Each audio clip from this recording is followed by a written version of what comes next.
네, 사람들은 정도를 지켜야 한다라는 말들을 많이 합니다. 사람이 행해야 할 바른 도리, 정도라 그러지요. 성도님들이 도는, 여기서 말하는 이 정도는 여러 분야에서 굉장히 중요합니다. 정치를 하시는 분들도 정도가 있어야 합니다. 그리고 경제권에서 일하시는 분들도 정도가 있어야 합니다.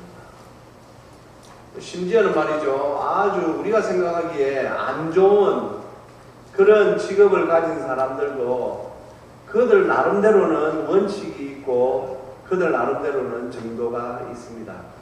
우리는 이거까지는 하는데 이런 것은 하면 안 된다. 그런 자기들 나름대로 우리가 볼 때는 그게 뭐 완전 죄인데도 그래도 또 자기들 나름대로는 거기에서 또 정도를 정해놓고 있습니다. 그리고 또 많은 경우에 두루 적용되는 기본적인 규칙이나 법칙을 우리는 원칙이라 합니다. 사람들은 그래서 이 정도와 원칙에 대하여서 말들을 하지요. 왜냐하면 지켜야 할 것이 있다는 것입니다. 그런데 요즘 우리나라 곳곳에서 이 정도와 원칙이 무너지는 소리들이 많이 자주 들립니다. 특별히 우리 사람과 관련된 것들은 더더욱 우리의 마음을 아프게 합니다. 성도님들, 우리에게 있어서 인간관계에 정도가 없습니까? 인간관계에서 원칙이 없습니까? 있습니다. 네. 그것은 우리가 참 인간됨을 생각할 때에는 꼭 그 정도와 원칙을 지켜내야 하는 것들이 있습니다. 연세 많으신 어르신들은 우리가 존중할 줄 알아야 합니다. 또 연세 많으신 분들은 나이가 좀 비록 어리더라도 그분들을 무시하면 안 되고 서로가 인정하면서 사랑과 존중을 나눌 수 있는 것이 올바른 정도이지요. 그런데 나이 어린 사람들이 연세 많으신 분들을 무시하고 연세 많으신 분들이 나이 어린 사람들을 무시하고 요즘 이 정도와 원칙이 무너지니까 어찌 보면 참 세상이 이상하고 이러한 것들이 무너지게 되니 우리가 참 혼란에 빠지는 경우들이 종종 있습니다. 우리의 눈살을 찌푸리게 하고 야, 어떻게 저럴 수가 있냐? 저건 아니지. 저래서는 안 되지. 그런 일들이 지금 우리 주위에서 많이 일어나고 있습니다. 성도님들, 우리 신앙에도 정도와 원칙이 있습니다. 우리 신앙이 그냥 신앙입니까? 아닙니다. 그리스도를 믿는 신앙입니다. 그래서 우리는 그리스도교, 기독교에 지금 몸담고 있는 것 아닙니까? 우리는 이러한 질문들을 나 스스로에게 그래서 잘 해야 합니다. 나는 지금 신앙의 정도를 걸어가고 있는가? 나는 지금 신앙의 원칙을 잘 지키고 있는가? 정도와 원칙이 흔들릴 때가 있습니다. 그런 때는 정신을 바짝 차려야 합니다. 제가 올 2024년에 한 달에 한 번씩 이단에 대한 유인물을 이렇게 내어드리면서 우리 지금 한국 사회에 어떤 이단들이 있는가를 좀 우리가 경각심을 가지고 좀 이렇게 생각을 하려고 합니다. 성도님들, 지금도 말이죠, 우리 문경시에도 이단들이 많이 있습니다. 그들은 오로지 우리 정통 신앙, 우리 기독교 신앙을 무너뜨리기 위한 것이 하나의 목표 중에 하나입니다. 지금 이러한 일들이 이렇게 많이 일어나고 있습니다. 신천지, 성도님들, 그 신천지 저 사람들이 말이죠, 몇만 명일 때 저들은 14만 4천 명을 모을 거라고 했는데 지금은 그 숫자를 헤아릴 수가 없습니다. 우리는 우리 일이 아니라서 그냥 이렇게 지금 편안하게 있지만 지금도 말이죠, 나라 곳곳에 그 신천지 말이죠, 그들 앞에서 자녀들을 찾는 부모님들, 아내를 찾는 남편들, 그리고 남편을 찾는 아내들, 자녀들, 부모님을 찾는 자녀들. 지금도 우리 전국 방방 곳곳에서 그 신천지 이단에 넘어간 가족들을 위하여 애를 태우고 있는 사람들이 얼마나 많은지. 성도님들이 신앙의 정도와 원칙이 무너지게 되면 우리에게 참 어려움이 얼마나 큰 어려움이 오는지 모릅니다. 오늘 우리가 예레미야서 말씀을 듣습니다. 오늘 예레미야서 35장에는 이 레갑이라는, 우리가 지금 생각해보면 이 참 희한한 사람들이다. 예, 이 레갑 사람들은 우리가 볼 때 희한한 사람들입니다.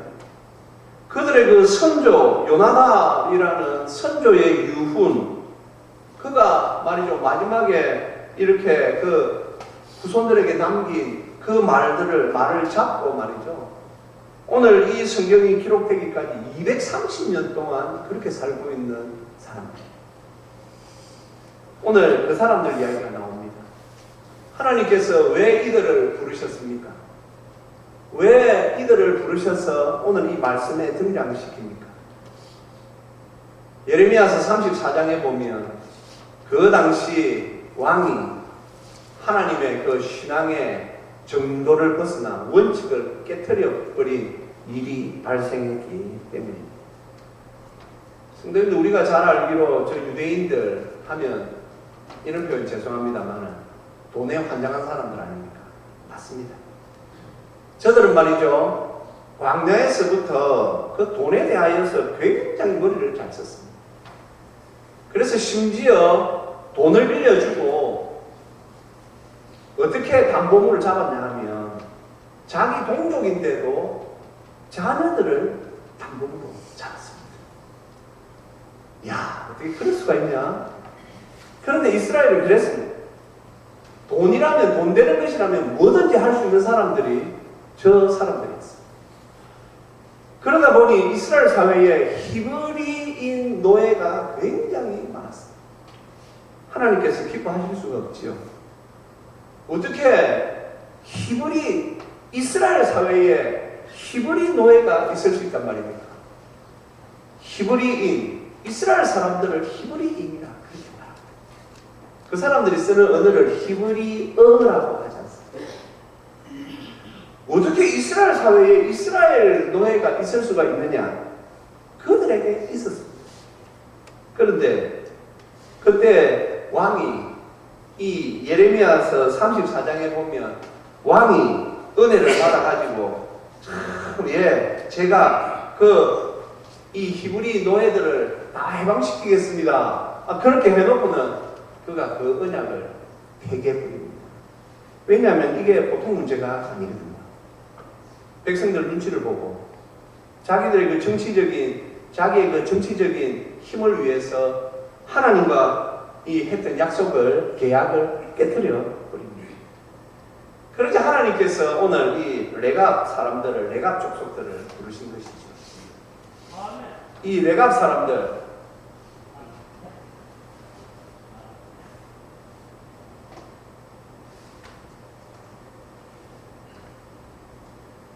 이 레갑 사람들은 사실 이스라엘에게 있어서는 좀 이방 사람들이었습니다. 역사가 좀 오래되어 있습니다. 아브라함에게 첩이 있었지요.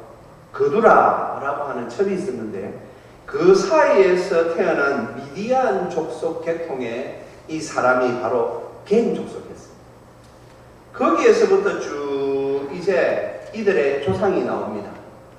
애굽에서 나올 때에 우리가 알고 있는 것 하나 있지 않습니까? 많은 족속들이 이스라엘에 편입되었습니다. 이야, 저 이스라엘을 믿는 여호와 하나님이 진짜 신인 것 같다라고 하여 그때 이스라엘이 광야로 나올 때 함께 따라 나온 민족들이 많이 있었습니다. 그 중에 이들이 있었습니다. 그런데 아마 이들이 굉장히 뛰어난 사람들이었던 것 같습니다.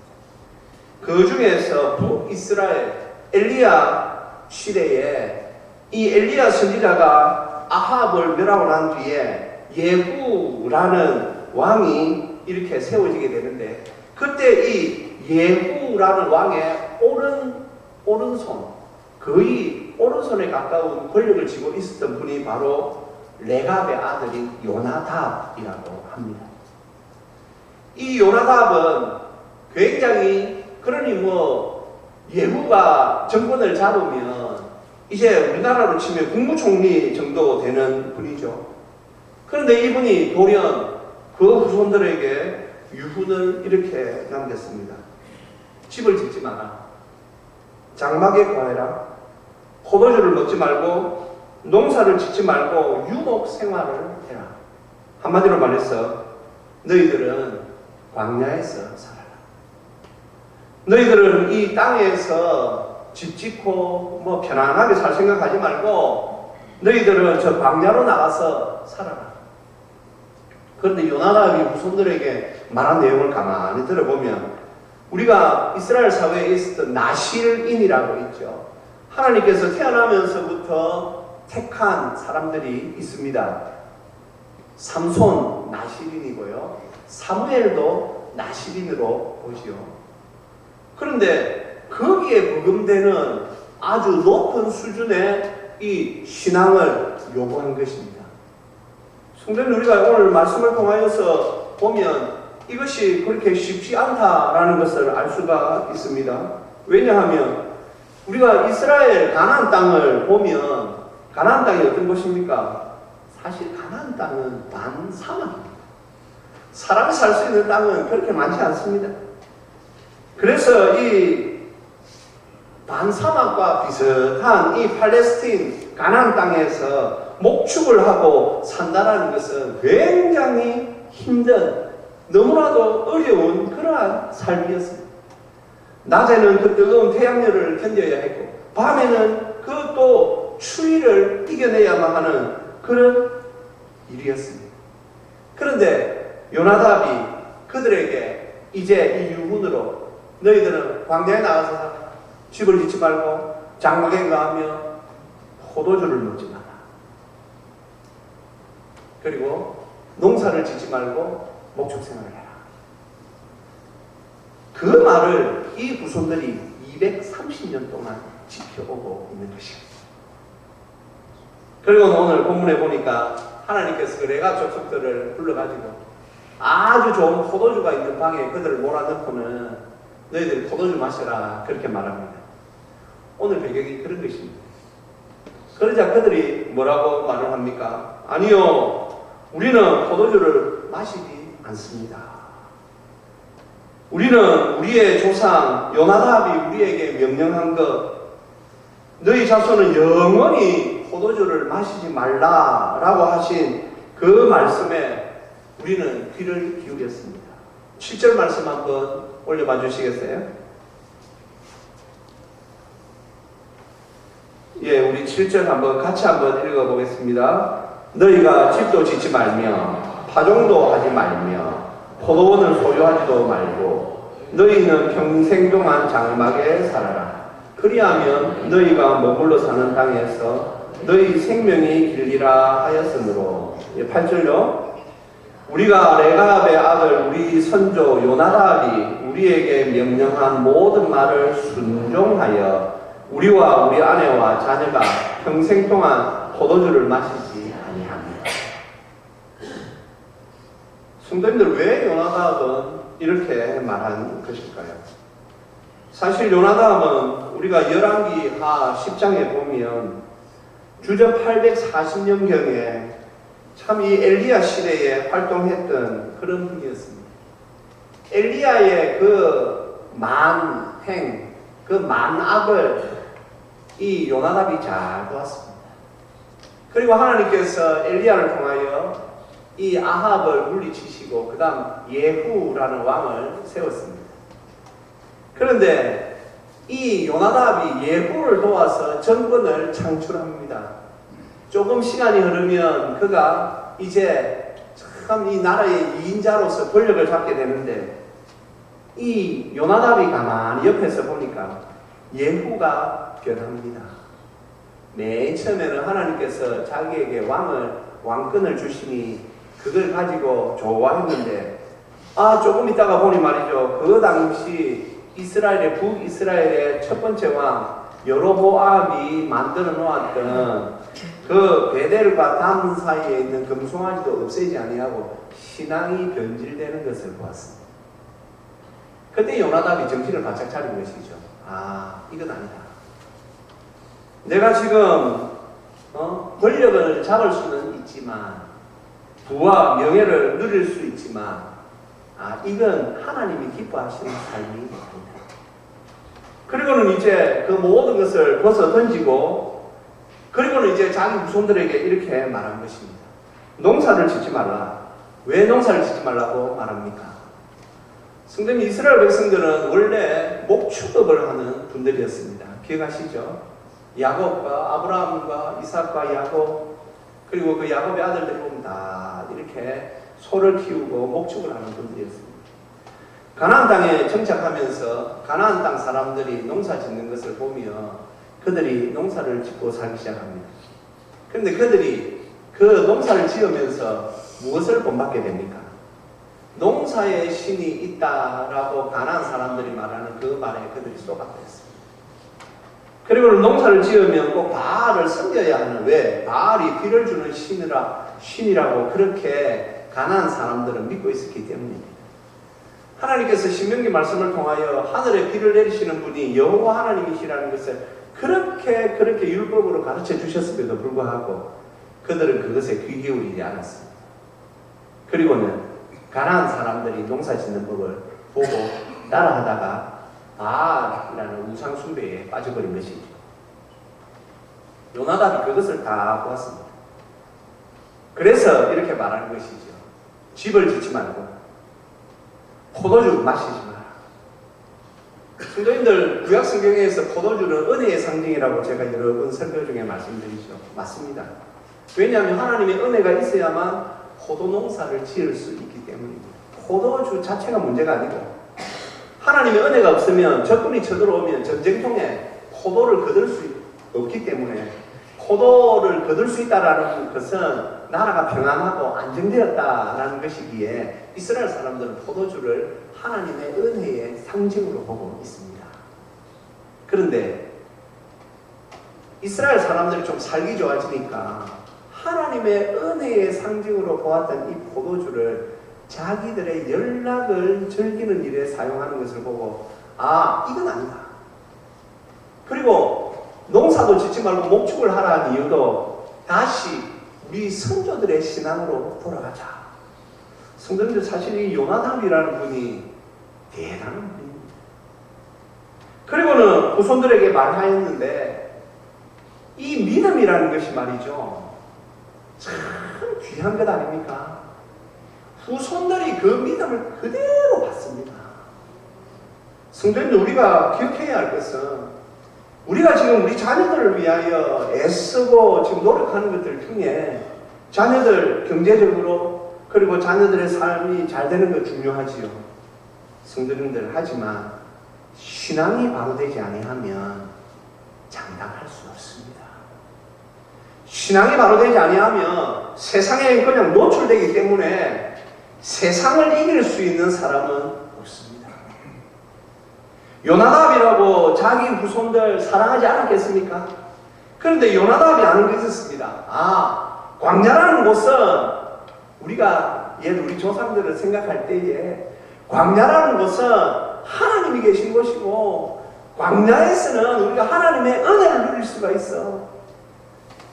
그래서 오늘 예레미야서 2장 2절에 보면 이런 말씀이 있습니다. 가서 예루살렘의 귀에 외칠지니라 여호와께서 이같이 말씀하시기를 내가 너를 위하여 내 청년 때의 인애와 내 신혼 때의 사랑을 기억하노니 곧 씨 뿌리지 못하는 땅이라 그 광야에서 나를 따랐음이니라. 광야에서는 잘 따라다녔단 말이죠. 왜냐고요? 광야에서는 하나님을 벗어나 버리면 그냥 죽는 겁니다. 광야라는 곳은 정말 하나님께서 낮에 구름 기둥을 주셔야만 살 수 있는 곳이고 밤에 불 기둥을 주셔야만 살 수 있는 곳이에요. 그래서 그 하나님의 그 선을, 신앙의 선을 넘어버리면 그냥 죽는 땅입니다. 하나님께서 40년 동안 하늘에 만나를 내려주셨습니다. 그 하나님의 그 은혜에 그 하나님을 믿는 그 신앙의 틀 안에 있을 때에는 편안하게 살 수 있는 곳이지만 그 신앙의 틀, 하나님을 벗어나버리면 언제든지 죽을 수 있는 곳이 바로 광야입니다. 요나답이 그것을 보았어요. 그래서 그 후손들에게 지금 너희들은 광야로 나가서 살아라. 그런데 후손들도 보았습니다. 아, 신앙이라는 것이 귀하구나. 원래 요나답은 북이스라엘 사람입니다. 그런데 기원전 722년에 북이스라엘이 망하자 그 후손들이 이제 남쪽 유다로 내려와서 살고 지금 이 시점에 있는 것입니다.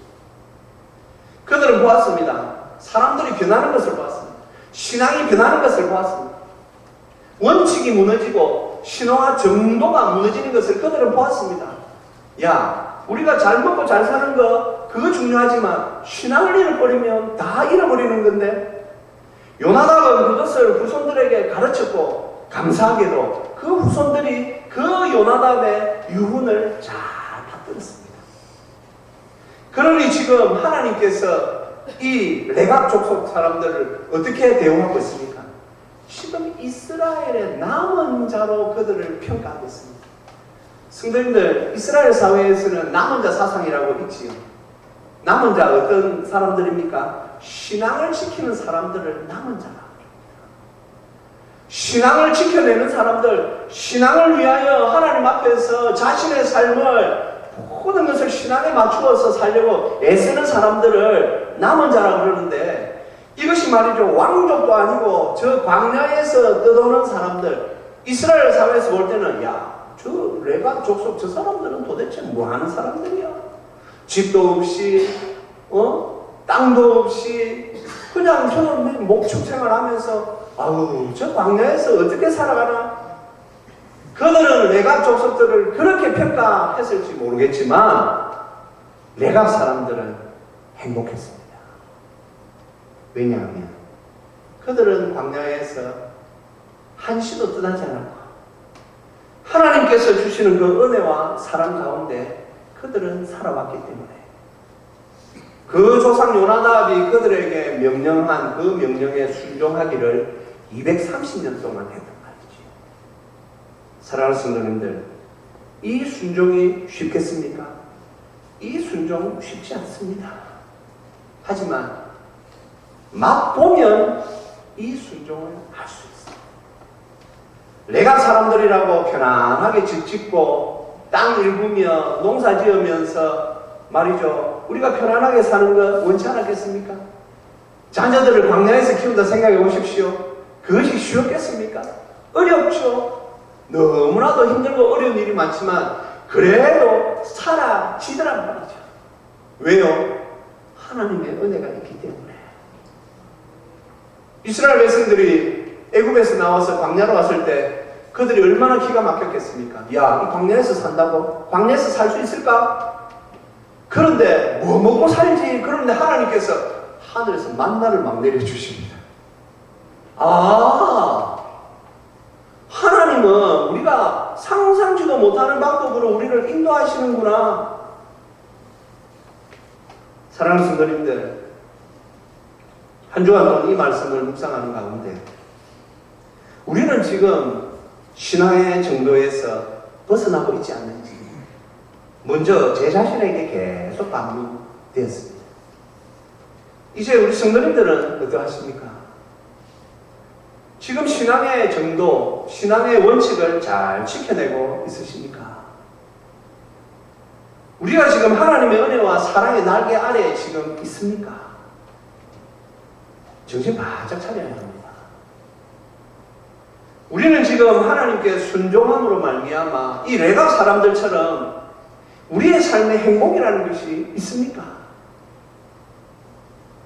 레갑 사람들 포도주를 못 먹는 것, 성도님들 이스라엘 사회에서 포도주를 못 먹는다.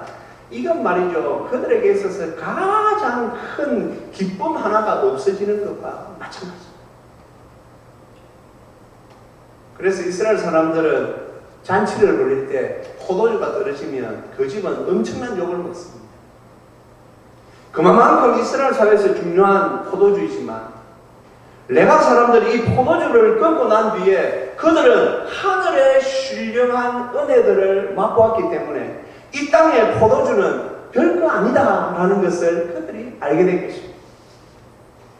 그래서 오늘 레갑 사람들이 이렇게 말합니다. 우리와 우리 아내와 우리 자녀들까지도 평생토록 우리는 포도주를 마시지 않습니다. 무슨 재미로 사냐고요? 하늘에 하나님께서 주시는 그 은혜를 먹으면서 사는 것이지요. 지금도 제가 우리 교회 우리 장로님들이나 우리 성도님들 보면 참 재미없게 사신다. 인간적으로 볼 때는요. 참 우리 참 재미없으시겠다. 그런데 어떻게 우리가 사라집니까? 네, 우리는 하늘의 것들을 맛보는 사람들. 하늘의 것들을 맛보기 때문에 이 세상 사람들이 볼 때는 아이고 저 양반들 저렇게 재미없이 사나? 예, 그들이 볼 때는 재미가 없겠죠. 하지만 우리는 하나님께서 주시는 그 은혜와 사랑 속에서 우리가 가진 행복이 있습니다. 오늘 이 말씀을 듣는 성도님들 가운데 나는 지금 행복하지 않다라고 생각하시는 분들이 있으십니까? 그러면 혹 여러분이 신앙의 정도에서 벗어났을 수 있습니다. 신앙의 원칙이 무너져 있을 수 있습니다. 내가 하나님보다 우선시 될 수 있습니다.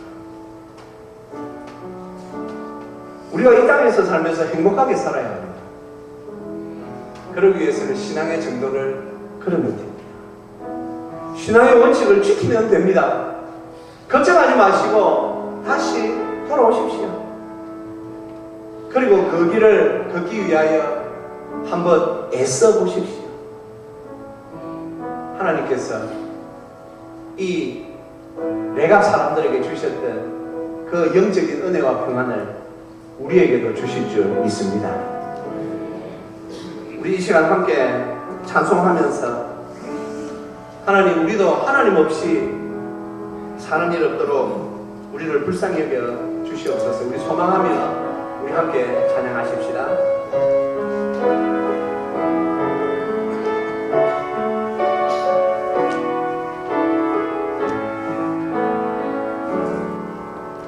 잠잠한 바다 가운데 서 있어도 거기 주님이 안 계시면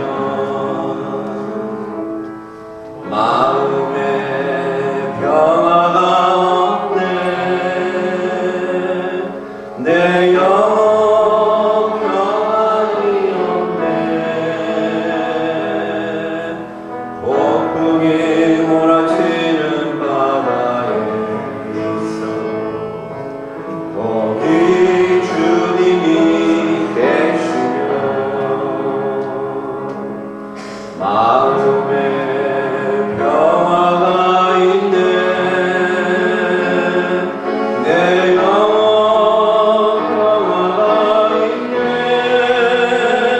어떤 상황 속에서도 주님이 함께 계시면 내 영혼 언제나 평안해.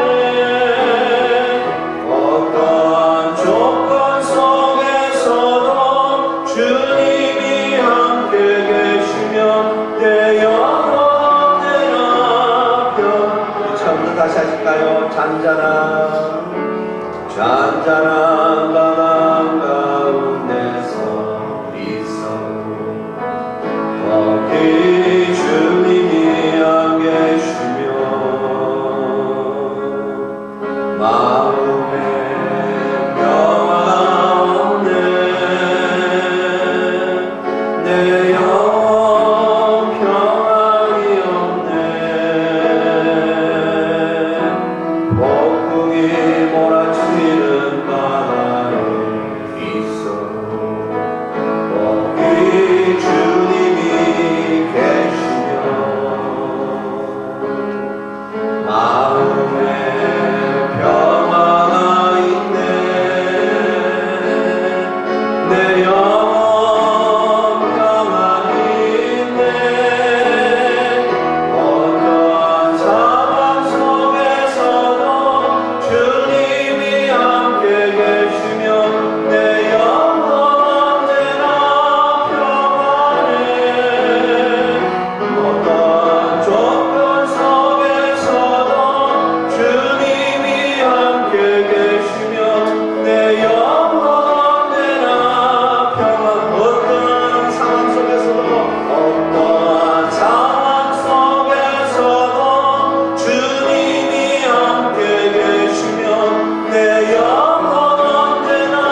신앙의 원칙을 잘 지키며 살아야 합니다.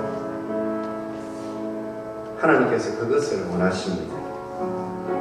그렇게 될 때에 하나님께서 주시는 그 은혜 가운데 살 수가 있습니다. 혹 내가 신앙의 전도에서 벗어났다라고 생각되시는 분 있으시면 돌아오시면 됩니다. 그리고 지금 참 하나님의 은혜로 신앙에 내가 참 정도 가운데 있어서 감사하다 맞습니다. 감사하시고 더 애쓰십시오. 더 큰 은혜와 복을 누릴 수 있도록 더 애쓰십시오. 우리 시간 말씀을 생각하며 우리 함께 기도하시겠습니다.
아버지 하나님 은혜 감사합니다.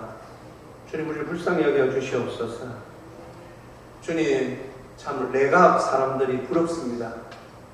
어떻게 그 조상들의 그 신앙의 권면을 잘 받아들여 230년 동안 변치 않고 아버지여 그 하나님의 뜻대로 살 수 있단 말입니까?